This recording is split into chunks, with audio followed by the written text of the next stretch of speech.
ഇന്ന് തന്നെ ഡൗൺലോഡ് ചെയ്യൂ. കാണൂ നിങ്ങളുടെ ഫേവറേറ്റ് ഷോസ്. ഗാഥ മാഡം, ആലോചിക്കാൻ സമയമില്ല. പൂജയ്ക്ക് ഉടനെ ചെന്നില്ലെങ്കിൽ ഈ നിമിഷം അന്വേഷണം തുടങ്ങും. എല്ലാം ഇന്നത്തോടെ അവസാനിക്കുകയും ചെയ്യും.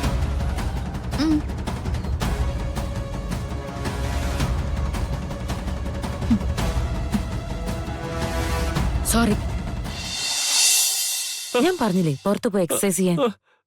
പോവാൻ നോക്കൂ ചേട്ടാ. ഞാനൊരു കാര്യം പറഞ്ഞു. പോവാൻ ഒരു കാര്യം പോവാനല്ലേ പറഞ്ഞത്? ഒന്നും പറയണ്ട, പോവാൻ.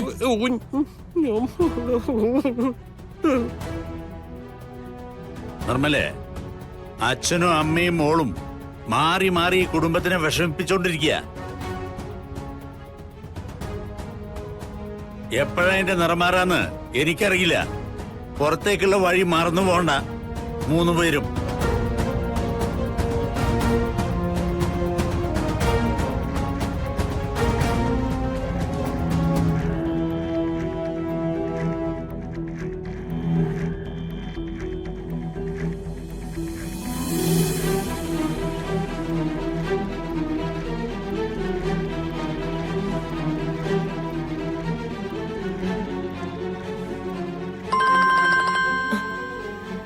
മാം ആണല്ലോ വിളിക്കുന്നത്. Hello ma'am. സിനി, എന്താ അവിടുത്തെ അവസ്ഥ? ഇവിടെ ആകെ പ്രോബ്ലം മാം. കൃഷ്ണനെ കണ്ടില്ലേ നിങ്ങള്? ഗാഥയ്ക്ക് അവിടുന്ന് പോരാനായില്ല. മാം അത്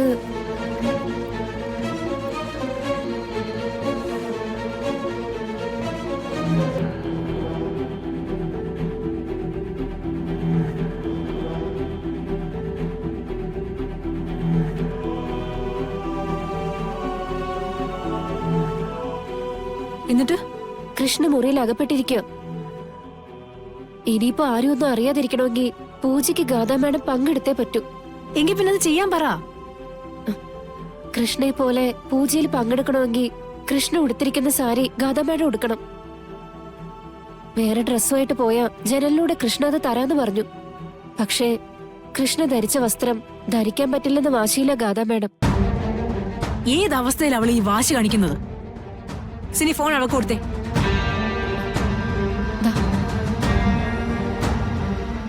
ഹലോ മമ്മി.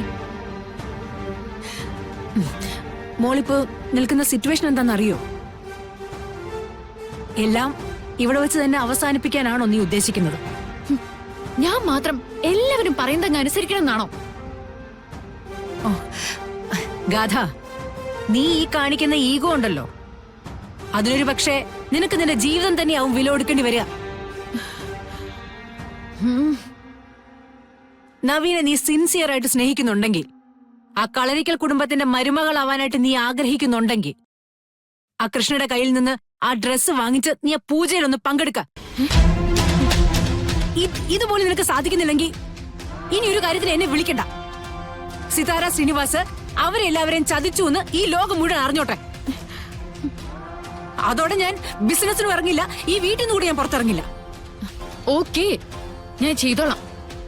ആ നാണം കെട്ടവൾക്ക് എങ്ങനെയെങ്കിലും എന്നെ തോൽപ്പിച്ചല്ലേ പറ്റൂ. ഞാൻ നിന്നു കൊടുത്തേക്കാം.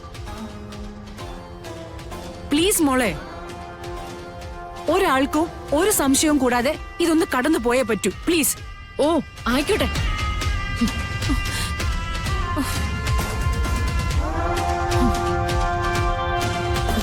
എവിടെയാ അവള് കിടക്കുന്നത്? വാ, നമുക്ക് പോയി നോക്കാം. ദേ, അവളോട് പറഞ്ഞേക്കണം മര്യാദയ്ക്ക് എന്നോട് പെരുമാറിക്കോളാൻ.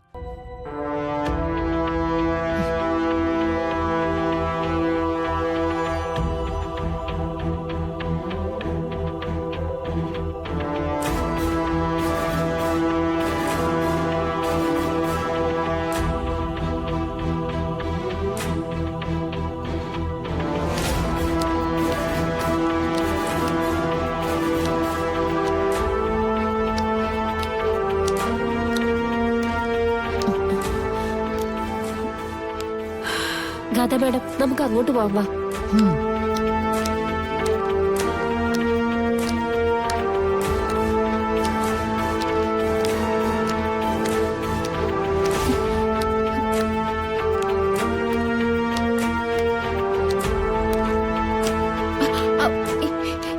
സിനി ചേച്ചി, സിനി ചേച്ചി, ഇവിടെ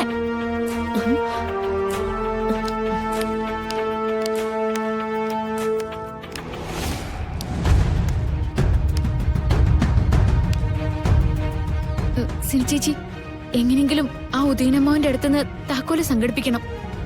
എന്നെ ഇതിനകത്ത് പൂട്ടിയിട്ട് എല്ലാവരെയും കാണിക്കാനുള്ള ഒരുക്ക. അതെ, നീ കൂടുതൽ പ്ലാൻ ഒന്നും പറയണ്ട. ആ സാരിങ് തരാൻ നോക്ക്. ഇതങ്ങ് കൊടുത്തൂടെ?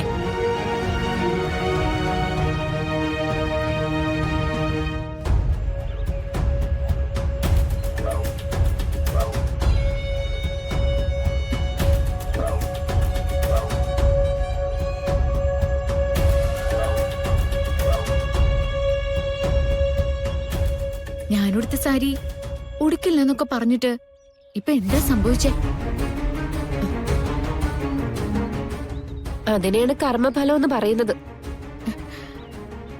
കൃഷ്ണയുടെ ഡ്രസ്സ് നിലത്തിട്ട് ചവിട്ടിയതല്ലേ, അതിന്റെ ഫലം ഈശ്വരൻ തന്നതാ.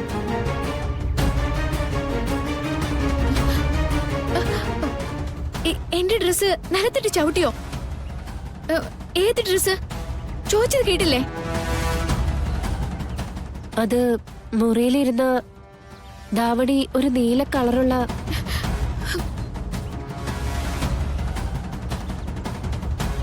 ഓ, അത് ശരി. അതേതാണെന്നറിയോ ഡ്രസ്സ്? അമ്മ കഷ്ടപ്പെട്ട് കയറി പിടിച്ച് രാവും പകലില്ലാതെ വേർത്ത് എന്റെ അമ്മ എനിക്ക് വാങ്ങി തന്നതാ. അതിവള് നിലത്തിട്ട് ചവിട്ടിയെങ്കിലേ ഞാൻ കൊടുത്ത ഡ്രസ്സ് ഇവള് ധരിക്കണ്ട. വേണ്ടെങ്കി വേണ്ട, എനിക്കെന്താ? എന്താ ഗാഥമാടി പറയുന്നേ? ഈ കള്ളം കണ്ടുപിടിച്ചു കഴിഞ്ഞാ കൃഷ്ണയ്ക്ക് എന്തെങ്കിലും സംഭവിക്കാനുണ്ടോ? നഷ്ടം മുഴുവൻ ഗാഥമേടത്തിനല്ലേ. അവള് ഡ്രസ്സ് തരില്ലെന്ന് പറഞ്ഞാ പിന്നെ ഞാൻ എന്ത് ചെയ്യാനാ? എന്റെ ഡ്രസ്സ് നിലത്തിട്ട് ചവിട്ടിയതിന് മാപ്പ് പറയുകയാണെങ്കിൽ ഞാൻ ഈ ഡ്രസ്സ് തരാം. വാട്ട്? കൃഷ്ണ, എനിക്ക് എത്ര വേദനയുള്ള കാര്യമെന്നറിയോ? മാപ്പ് പറയാതെ ഞാൻ സമ്മതിക്കില്ല.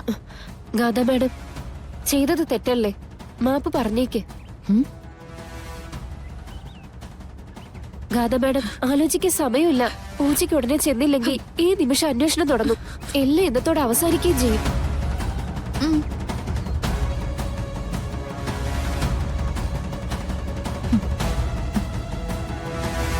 സോറി. എന്താ? നിന്റെ ഡ്രസ്സ് നിലത്തിട്ട് ചവിട്ടിയതിന് സോറി. അങ്ങനെ വഴിക്ക് വാ. എന്റെ അമ്മേ വലിയ പണക്കാരിയൊന്നുമല്ല. എനിക്ക് മാത്രമായിട്ട് ഡ്രസ് ഉണ്ടാക്കി തരാൻ അമ്മയുടെ കയ്യിൽ പണവുമില്ല.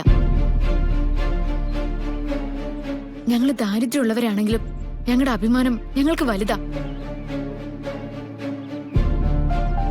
സിനിച്ചേച്ചി, അയാളുടെ കയ്യിൽ നിന്ന് എങ്ങനെയെങ്കിലും ആ താക്കോല് കൈക്കലാക്കണം. അല്ലാതെ എന്ത് ചെയ്തിട്ടും കാര്യമില്ല. ഞാനേ ഈ സാരി പെട്ടെന്ന് മാറിത്തരാം.